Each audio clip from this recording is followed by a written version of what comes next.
Hello students, how are you all? I hope all of you are fine at your home. So today we will discuss about the commentators of Shushruta Samhita. I hope your previous topic is clear to you. So today we will discuss the commentators of Shushruta Samhita. First of all, these are Jejat, Gaidas, Chakrapani, Dalhan and Haramchandra Chakravarti.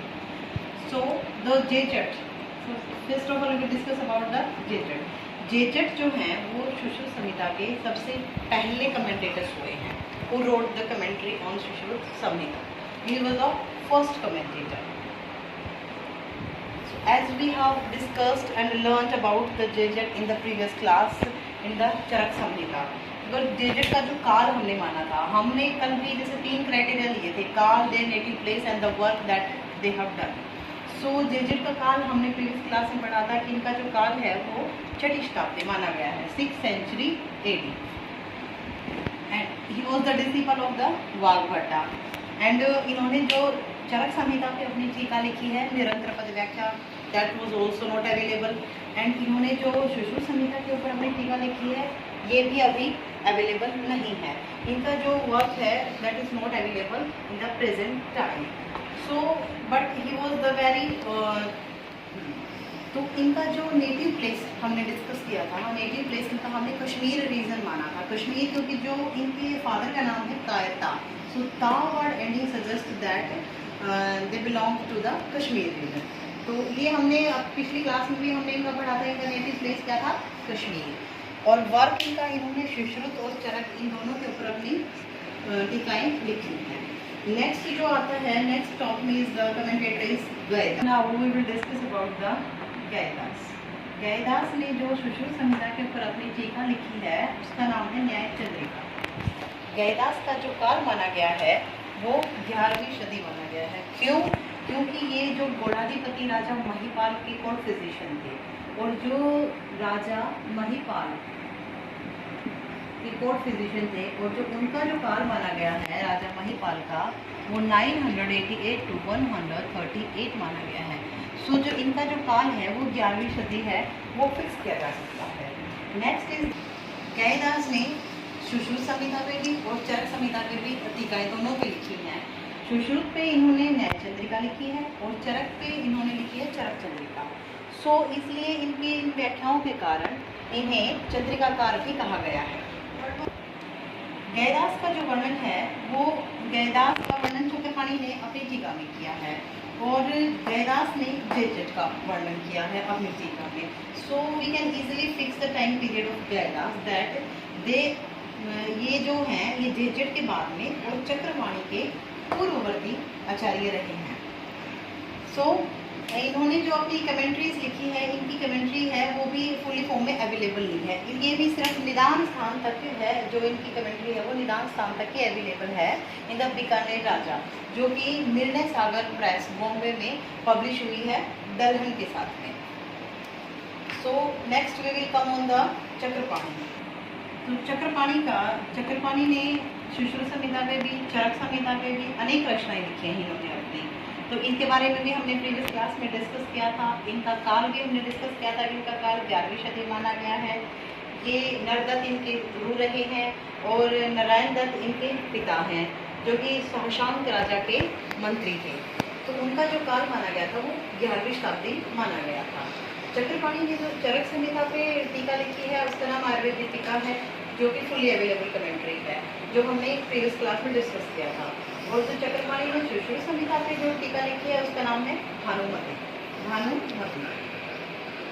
इन्होंने इन दोनों ही टीकाओं में बहुत अच्छी व्याख्याएं की हैं, इसलिए इन्हें चरक चतुरानन और सुश्रुत सहस्त्रनयन की भी उपाधि से विभूषित किया गया है.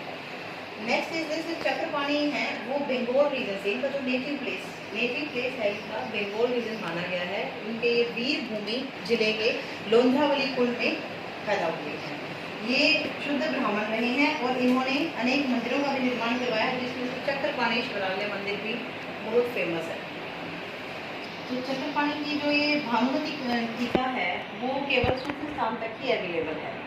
इसका ये जो कंप्लीट जो इसकी मनुस्क्रिप्ट्स है भानुमति की वो वाराणसी में उपलब्ध थी, but it was taken in the British museum, so now it's not available in India. So Chakrapani ने भानुमति में ब्लड सर्कुलेशन को काफ़ी इलेबरेट किया था। ब्लड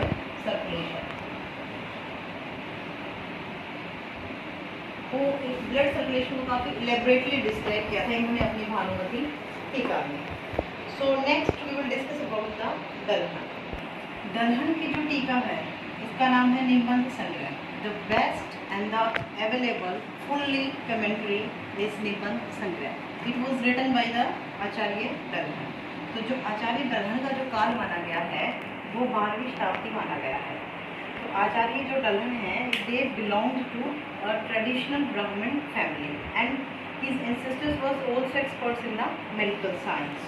सो इनके जो फोर फादर्स हुए हैं गोविंदा के बेटे हुए हैं Jayapal and then Bharapal and then Dalhana. So they were also all of them are exposed in the was expert in the medical field. So इनका जो नेटिव प्लेस अंकोला माना गया था। वैसे तो कि अंकोला में ये मथुरा के पास माना गया है, बट इन्होंने जो अपनी टीका में है काफ़ी जगह पे बंगाली वर्ड्स का यूज़ किया है। So we can also say that some scholars opine that they belong to the Bengal. So Dalhana और चक्रपाणी दोनों ही बंगाल रीजन से बिलोंग करते हैं, बट चक्रपाणी ने कहीं पर भी दलहन का वर्णन नहीं किया है अपनी टीका में, एंड दलहन ने चक्रपाणी का वर्णन नहीं किया है। So some scholars find that they belong to same region but maybe they have a professional rivalry. So इन्होंने अभी एक दूसरे का कहीं पर भी अपनी टीकाओं में वर्णन नहीं किया है। दोनों का काल भी सेम है। नेक्स्ट क्या होता है कि जो दलहन ने जो अपनी निबंध संग्रह लिखी है उसमें उन्होंने जेजट, गयदास, भास्कर, गंगाधर आदि सभी जितने भी कमेंटेटर्स हुए हैं उनकी टीकाओं को अपने प्रेजेंट वर्क के अंदर उनको रेफर किया है। इन्होंने सभी का वर्णन किया है accept Chakrapani. So Dalhana was the very best commentator for the Sushruta Samhita. And next thing is that कि जो इनकी जो टीका है उसका जो मोड ऑफ प्रेजेंटेशन है that is very easy, so it is very useful for the present scholars. Next we will discuss about the Harana Chandra Chakravarti. इन्होंने जो सुश्रुत संहिता की अपनी टीका लिखी थी सुश्रुतार्थ संदीपन, ये गंगाधर राय के शिष्य थे, वो द डिसिपल ऑफ गंगाधर राय, और इनका जो काल माना गया है वो 20वीं शताब्दी माना गया है। सो इनकी जो कमेंट्री है वो कलकत्ता में 1908 में पब्लिश हुई थी। 1920 में इन्हें ऑल इंडिया कांग्रेस आयुर्वेदिक कांग्रेस के प्रेसिडेंट रहे हैं ये, और इन्होंने जो शल्यकर्म का अभ्यास किया है सुश्रुत संहिता के अकॉर्डिंग, और 1934 में इनका निधन हो गया था। तो इन्हीं सभी कमेंटेटर्स ने, टीकाकारों ने अपना अपना बेस्ट दिया, अपनी टीकाएँ लिखी हैं प्रेजेंट डे जनरेशन के लिए, ताकि वो इसको व्याख्या रूप में अच्छे से पढ़ सकें, अच्छे से एक्सप्लेन कर सकें चीज़ों को, उनके मूल भाव को, मूल रूप को, संहिताओं को समझ सकें।